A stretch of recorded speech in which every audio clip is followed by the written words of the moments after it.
What do you picture when you hear Gremlins? Cuddly animatronics? Slapstick monsters? The simple story of a young man learning to be a responsible pet owner. To celebrate this Christmas season, I rewatched Gremlins. Is it still the joyful children's movie I played on loop as a kid?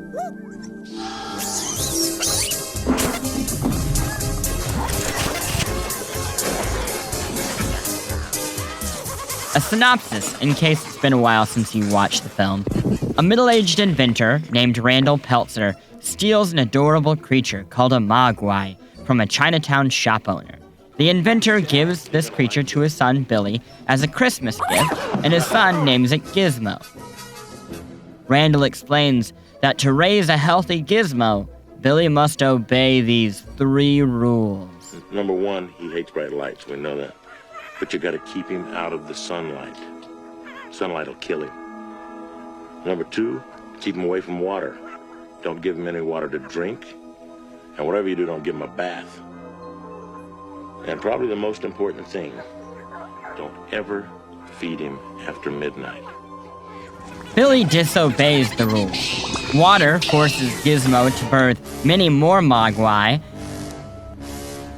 and eating after midnight transforms said mogwai into the titular Gremlins. Gremlins cause chaos throughout the small town until they're killed in a scene I can only assume inspired Inglourious Basterds. The lead gremlin, naturally, survives the explosion, but is killed in a fabulously graphic manner by Gizmo and an extra helping of daylight. In the end, the Chinatown store owner returns for Gizmo, and the world just assumes riots caused all this damage, because in 1983, nobody had cameras or apparently memories.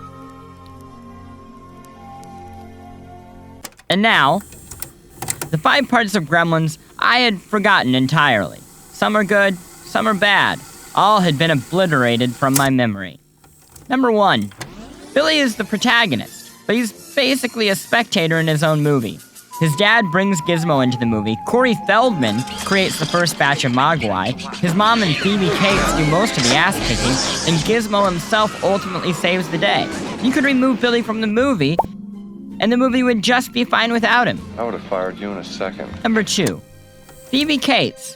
Phoebe Cates plays a 2-dimensional love interest until an out-of-left-field monologue about her father dressing up as Santa Claus and getting stuck in the chimney only to be discovered dead days later.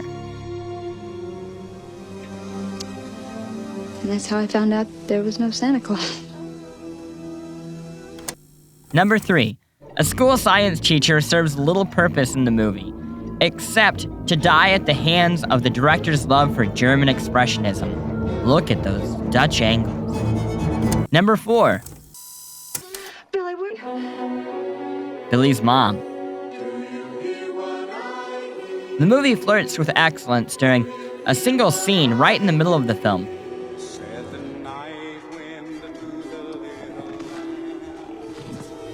Billy's mother, Lynn, doesn't know gremlins are deadly yet, but she brutally murders a bushel of them without hesitation. A version of the film in which she goes full Ripley, killing every gremlin in town, is the Gremlins remake we deserve. But all of this stuff, good and bad, takes a backseat to the real forgotten problem of the movie. Gremlins. You gotta watch out for the foreigners because they plant gremlins in their machinery.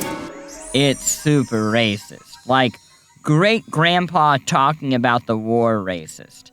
In the first scene, the store owner is dressed as a crude Asian caricature, complete with glass eye, wispy beard, and opium pipe. We get lines like this. You got yourself a bad case of dragon breath. We get sound cues like this. And we see set decorations like this. In the very next scene, we meet our hero, Billy, but we also meet his do-good but casually racist neighbor, who believes that during World War II, Japan snuck little gremlins into all of our machinery, and they've been causing havoc ever since. You don't find American machinery doing that. Our stuff can take anything.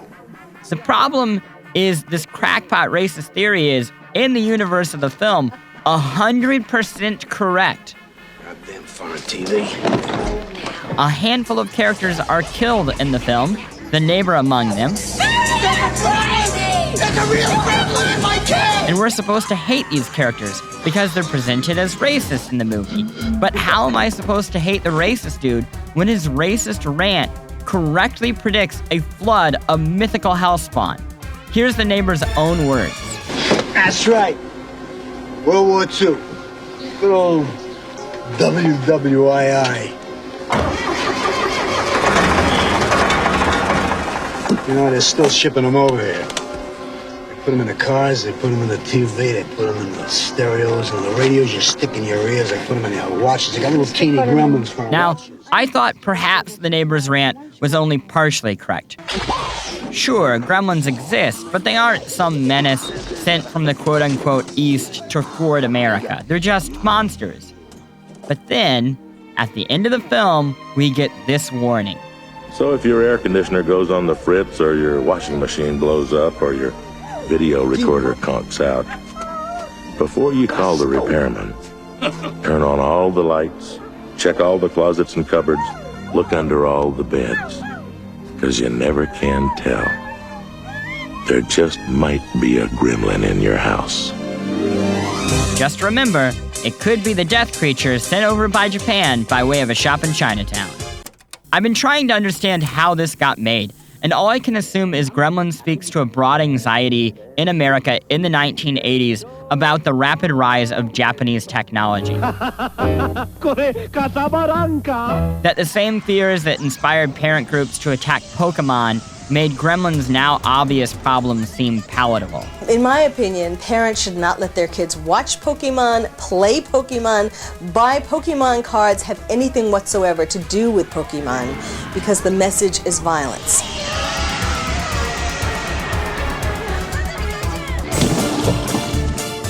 Neither a cartoonish screwball comedy or a moralistic children's film, Gremlins is just a racist parable about a mythical species sent from unspecified Asian nations. No joke, that is the entire point of the movie. So, yeah, my memory was kind of right. The animatronics are still cute, there's some slapstick humor, like this Flashdance bit, but mostly my memory was wrong. As a movie, its protagonist is a dud, its characters' actions barely make sense, and its only moral is they're all out to get us. Does it hold up?